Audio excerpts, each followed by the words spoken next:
This evening on CTV News, get an in-depth look at two different campaigns running for the ASCSU presidential election. Plus, get a behind-the-scenes look at the CSU softball team and see how much money the So GLTBQ show raised over the weekend. All this coming up tonight on CTV News. Good evening and thanks for watching CTV News tonight. I'm Caitlin Conley. And I'm Carson Bush-Jost. Kelsey McAllister is now here with us for an update regarding the 8.2 magnitude earthquake off the coast of Chile. That's right, guys. This just happened about 2 hours ago. It's a very strong earthquake. To put it in perspective, that's about the equivalent to 6 million tons of TNT being detonated. So it's very strong, and unfortunately a tsunami was generated from this. Hawaii, California, Oregon, and Alaska are evaluating their risk, so it's still very serious, but it's still a very developing situation. Yeah. Kelsey will be back shortly to keep us updated on the earthquake. ASCSU elections are underway. CTV reporter Stephanie Walters got an inside look at what candidates President Samantha Gwynn and Vice President Lance LaPuma have in store for CSU if they're elected. A fresh approach and new beginnings is the stance Samantha Gwynn and Lance LaPuma are taking in this year's ASCSU elections. What we really believe that sets us aside from other candidates is that both Sam and I are science students. I'm studying biomedical sciences, Samantha's studying microbiology. We're really here because we're not looking to put this on a poli-sci resume or to go to law school necessarily or really become like a public office kind of person. We're doing this because we've had great experiences here at CSU and we really want to continue giving those experiences to students. The main thing that we think was really hindered this year through ASCSU was diversity. And in order to change that and better it for the students, we want to bring back the Director of Diversity office that was under the Regina and Joe administration but was taken out this past year. We think a lot of those voices have not been heard, and we want to make sure that their needs are met as well as everybody else. And so that was probably our number one change. Student organization funding has been a problem in the past. The pair plans to take back the $50,000 donated to Ramride and give it back to student organizations. Ramride is actually funded through an endowment fund. It is no longer housed in ASCSU, and they have expendable income through donations. And with that being said, we think that the better allocation of money through the Ramride office to student orgs is a better sense for Ramride to operate, seeing as they are an endowment fund. And one of our big problems with how it was allocated out is how is one student org able to get $1,000 that everyone pays into this pot versus if you apply to BSOF and you have a lot more student orgs that are able to get funding for their events to put on for more students rather than just the 30 capped at Ramride. Some of the other major platforms include test file expansion, bookstore scholarships, and wireless connection improvement, but their primary focus is giving a voice to the students. For more information on the Gwynn campaign and their platforms, you can visit gwynandlapuma.com. In addition to Gwynn and LaPuma, candidates Alexander Corona and Iris Hentz are also running for ASCSU President and Vice President. Their campaign is based off of a what the students want and are advocating for a for the people type of campaign. They ask that you visit their table, grab some candy, and sign the board in order to voice your opinions about ASCSU and what you would like to change. The ASCSU campaign is finally underway, and political science major Alexander Corona and political science major Iris Hentz are running for president and vice president. I was able to sit down and talk with them about their platform. We want to see ASCSU be a little bit more visible. We're out there. We're one of the only campaigns asking what you guys want to see, the students, the people. We'd like to see what you guys have to say. We've incorporated some of the ideas into our agenda, our initiatives, our platforms. And, we've gotten a crazy response. That being said, I think that's the way to make ASCSU a little bit more visible is by, asking people what they want and then giving it to them. The main focus of this campaign's table is their large poster board asking what the students would like to see change within ASCSU. We're for the people, by the people kind of deal. It's, we're excited to be out there. We're excited to see your ideas put into action. The candidates ask that you stop by and talk to them about their ideas and grab some candy from their table or pet the puppies they've been known to bring. Not about kind of overburdening people with our information. We're there. It's us out there. We're here for you guys. Remember that voting is from April 7th to April 9th on your RamWeb account. Make sure to view all of the other candidates and vote for your next ASCSU president and vice president. Coming up after the break, Kelsey McAllister will be back with more information regarding the Chile earthquake and tell us just what the temperatures are going to be this week. Plus, our sports anchor Elizabeth Prossi will give us the latest in CSU football and the Final Four, and we see just what goes on behind the scenes of the live stream softball games. I see it! There are some moments only the forest can inspire. Find yours at discovertheforest.org.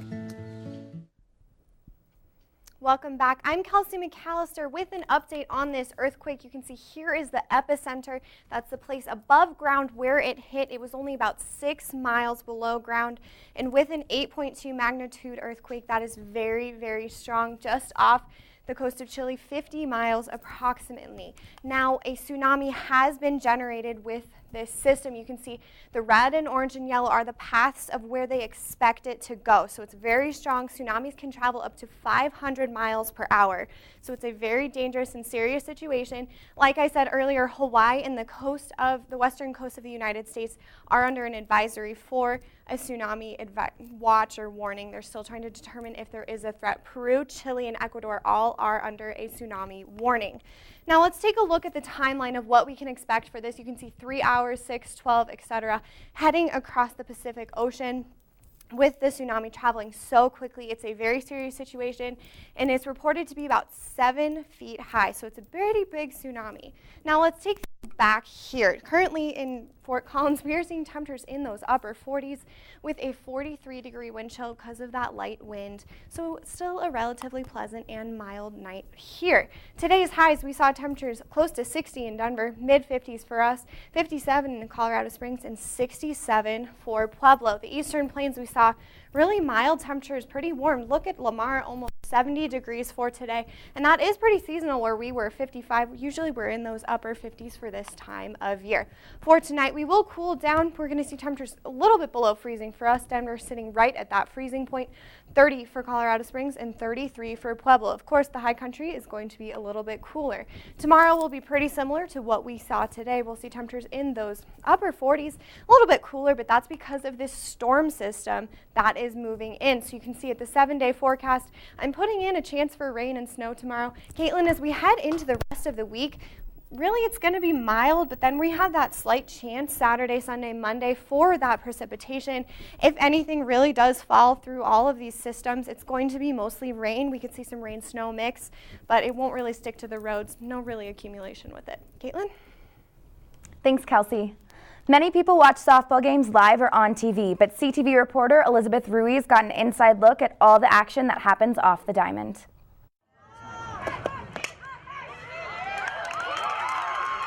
For many, the game is all they see.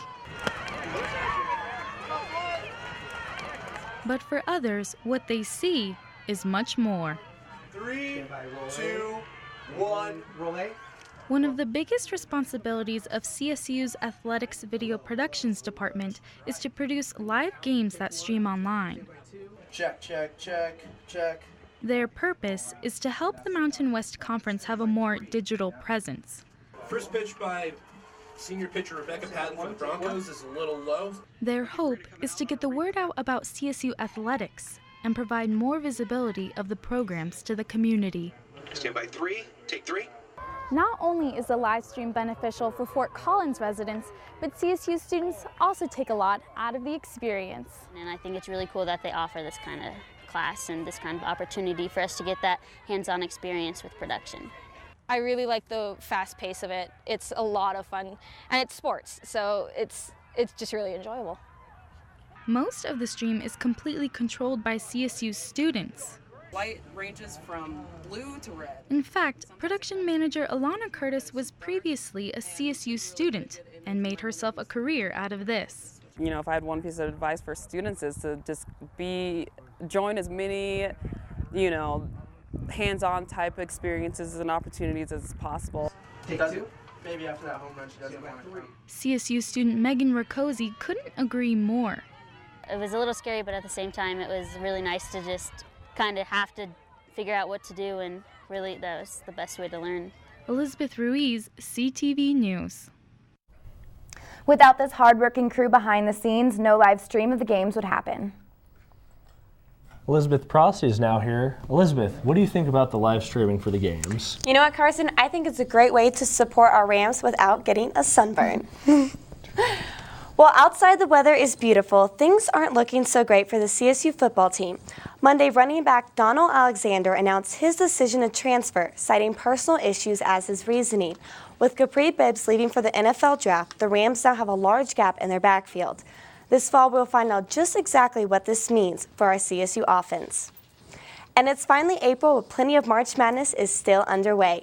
These past few weeks, we watched as the best in men's college basketball competed for a trip to North Texas. Dayton beat Stanford in the Sweet 16, but their Cinderella story came to an end after losing to Florida in the regional final, 62-52. And Wisconsin's making its third Final Four appearance since 1941 after knocking off #1 seed Arizona in a thrilling overtime win. This is head coach Bo Ryan's first trip to the Final Four with the Badgers. From 64 teams, we now have our Final Four, which are Florida, Connecticut, Wisconsin, and Kentucky.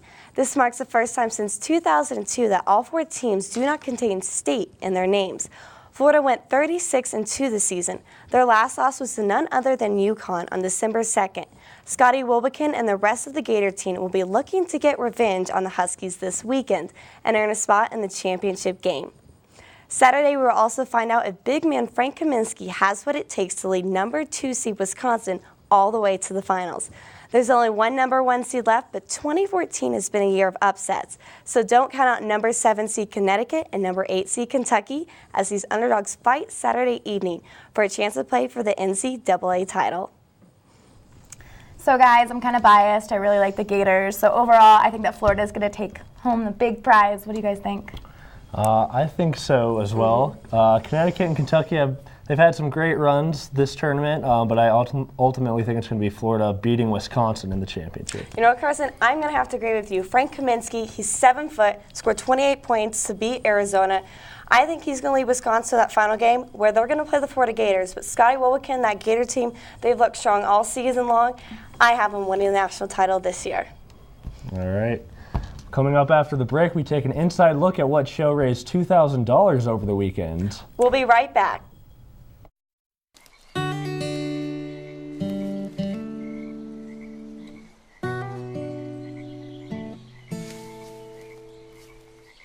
When you're out there, there's no telling what you'll find.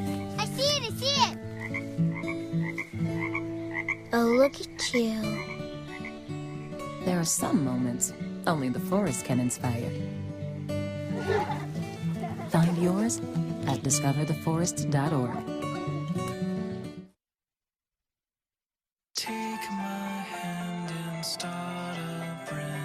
Underneath everything we are all people.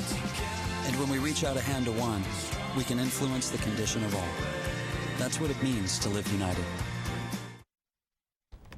The GLTBQ, also known as the Student Organization for Gay, Lesbian, Bisexual, Transgender, Queer, and Allied People, held its biannual drag show with shows at 3 and 7 on Sunday in the Laurie Student Center Theater.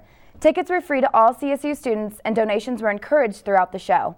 The shows were packed with dance routines, some comedy, and surprises along the way. Audience members were allowed to throw their donations at the performers during the shows. Donations collected during the shows will go towards the Northern Colorado AIDS Project, a nonprofit organization that works to improve the lives of people with HIV and AIDS. By the end of the night, the drag show raised more than $2,000 for NCAP. The show's always a big hit on campus and has grown bigger every year. Well, that's all the time we have this evening. Thanks so much for watching CTV News. Remember that we'll be covering the ASCSU presidential debate tomorrow night, so be sure to watch our show live and continue checking thecollegian.com for campaign updates. Have a great week, everyone.